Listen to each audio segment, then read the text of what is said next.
আসসালামু আলাইকুম। টেক টুকরোর পক্ষ থেকে আপনাদের সবাইকে জানাই আন্তরিক শুভেচ্ছা ও অভিনন্দন। স্ক্রিনে আপনারা একটি এক্সেল শিট দেখতে পাচ্ছেন, যেখানে কিছু এমপ্লয়িদের নাম রয়েছে। এই প্রত্যেকটা এমপ্লয়িদের নামের ফার্স্ট নেম এবং মিডল নেম এবং হচ্ছে যে লাস্ট নেম কীভাবে বের করতে হয় সেটি আপনাদেরকে দেখাবো। তো এই কাজটি করার জন্য আমি দুটি মেথড অ্যাপ্লাই করব।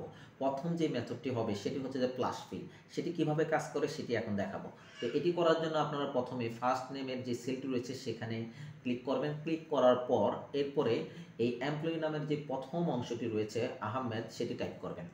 AHMED আহমেদ। ওকে, আহমেদ টাইপ করার পর এরপরে কিবোর্ড থেকে এন্টার কি প্রেস করবেন।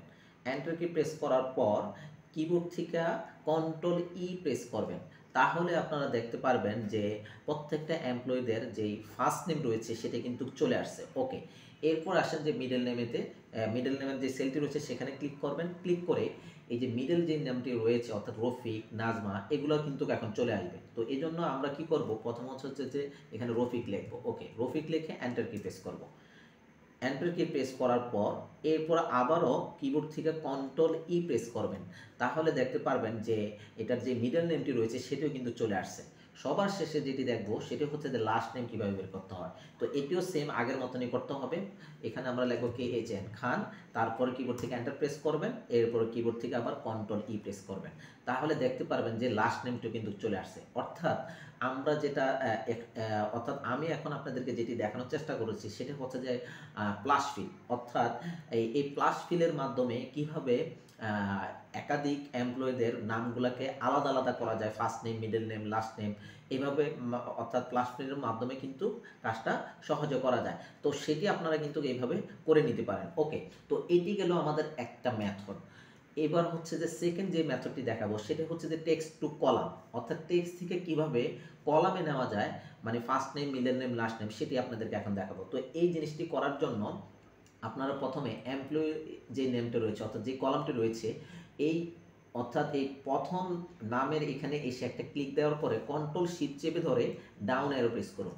তাহলে দেখবেন আমাদের সবগুলো এমপ্লয়ীদের নাম কিন্তু সিলেক্ট হয়ে গেল। ওকে, এটি সিলেক্ট থাকা অবস্থায় এই যে এখানে একটা অপশন রয়েছে ডাটা, অর্থাৎ এই যে ডাটা যে ট্যাবটি রয়েছে সেখানে একটা ক্লিক করবেন। ওকে, ক্লিক করার পর এরপর হচ্ছে যে text to column, text to column এখানে ক্লিক করবেন।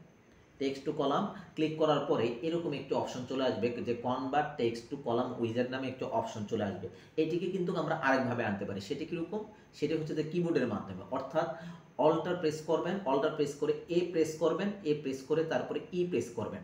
তাহলে দেখতে পারবেন একইভাবে convert text to column wizard এই অপশনটি কিন্তু চলে আসছে। ওকে, তো এটি আসার পরে আপনারা যে কাজটি করবেন, এখানে দুটি অপশন রয়েছে, একটা হচ্ছে যে ডেলিমিটেড আর একটা হচ্ছে ফিক্সড উইথ।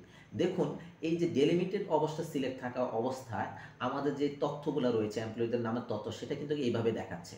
ওকে, তো এখন আপনারা এটি সিলেক্ট থাকা অবস্থা আপনারা যেটি করবেন, নেক্সট যে বাটনটি রয়েছে সেখানে একটা ক্লিক করবেন। ক্লিক করার পরে আপনাদের এই যে এখানে দেখবেন ডেলিমিটার্স নামে একটা অপশন রয়েছে। এখানে আরও কয়েকটা আমাদের এখানে অপশন রয়েছে, যেমন ট্যাব, সেমিকলন, কমা, স্পেস, আদার। আপনাদের হয়তো বা ট্যাব ট্যাব সিলেক্ট থাকতে পারে, অথবা কমা সিলেক্ট থাকতে পারে, স্পেসও সিলেক্ট থাকতে পারে। এখন আপনারা যেটি করবেন, এখান থেকে এই ট্যাব উঠিয়ে দিবেন। জাস্ট এখান থেকে আপনারা যেটি করবেন, স্পেস যে চেকবক্সটি রয়েছে সেখানে একটা ক্লিক করতে হবে। ওকে, ক্লিক করার পর এরকম একটা টিক হয়ে যাবে। অর্থাৎ এটা কেন দিয়েছি স্পেসটা, স্পেস দেওয়ার কারণ হচ্ছে, একটু খেয়াল করুন যে আমাদের যে এমপ্লয়ি নামটা রয়েছে প্রত্যেকটা ওয়ার্ডের পর কিন্তু একটা স্পেস রয়েছে, সেই জন্য আমরা স্পেস অপশনে ক্লিক করেছি। ওকে, তাহলে দেখুন যখন স্পেস অপশনে ক্লিক করেছি তখন কিন্তু আমাদের প্রত্যেকটা নামের এই যে first name, last name, middle name, last name কিন্তু সবগুলো আলাদা আলাদা এক একটা কলাম হয়ে গিয়েছে। আর যদি স্পেস না দিয়ে যদি এইভাবে রাখতাম তাহলে দেখুন একটা সেন্টেন্সে হয়ে গেছে, মানে একটা লাইনে হয়ে গিয়েছে। কমা যদি দেই তাও দেখেন কোনো ধরনের ফ্রি ভিউতে কিন্তু পরিবর্তন হচ্ছে না। সো আমাদেরকে যেটা করতে হবে, বুঝতে হবে যে আমাদের ডাটাগুলো কী আকারে রয়েছে। সেটা যদি বুঝতে পারি তাহলে আপনারা এখান থেকে ওই অপশনটা এখান থেকে চুজ করে দিতে পারবেন। যেহেতু আমাদের এই এমপ্লয়ীদের নামগুলো প্রত্যেকটা ওয়ার্ডের পর স্পেস রয়েছে, সেজন্য আমরা এই স্পেস অপশনে ক্লিক করব। ওকে, ক্লিক করার পরে এরকম একটি আপনাদের একটি অর্থাৎ তিনটা কলাম চলে আসবে।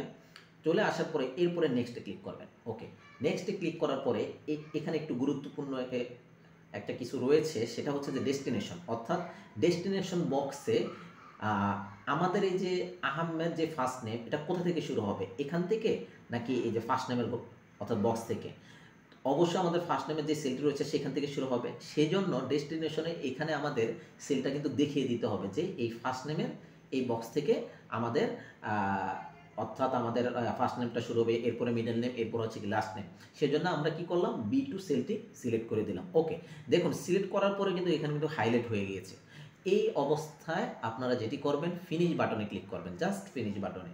ফিনিশ বাটনে ক্লিক করার পরে আপনারা এরকম একটি মেসেজ দেখতে পারবেন যে there is already data here, do you want to replace it. এটাকে আপনি কি রিপ্লেস করতে চাচ্ছেন কিনা?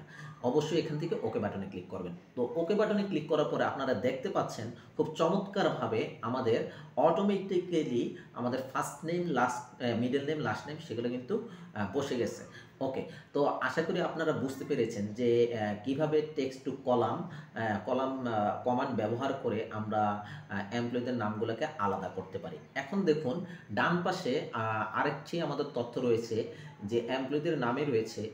এখন প্রত্যেকটা এমপ্লয়ীদের নামের প্রতিটা ওয়ার্ডের পরে কিন্তু একটা কমা রয়েছে। তো এই কমাগুলোকে আলাদা করে কিভাবে first name, middle name, last name বের করা যায় সেটি আমরা এখন দেখি।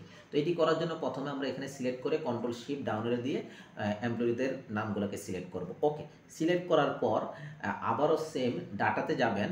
ডাটাতে যাওয়ার পরে text to column, text to কলামে আসবেন। আসার পরে এখান থেকে ডেলিমিটেড এই অপশনটি সিলেক্ট থাকবে। এরপরে নেক্সট বাটনে ক্লিক করবেন। নেক্সট বাটনে ক্লিক করার পর আপনারা যে কাজটি করতে হবে, এখন আর স্পেস হবে না, সেটাকে আনচেক করে দেন। এখন জাস্ট চেক করে দিতে হবে কমা। তাহলে দেখুন এই যে আলাদা হয়ে গেছে। এই যে আবার একটু দেখাচ্ছে, এই যে কমা বাদ দিলাম, স্পেস দিলাম, কিন্তু দেখুন এটা কিন্তু সেপারেট হয়নি। যে ফ্রিভিউ অপশনে দেখতে পাচ্ছেন আপনারা। তো এখান থেকে আপনারা যেটি করবেন, কমা অপশনে ক্লিক করবেন।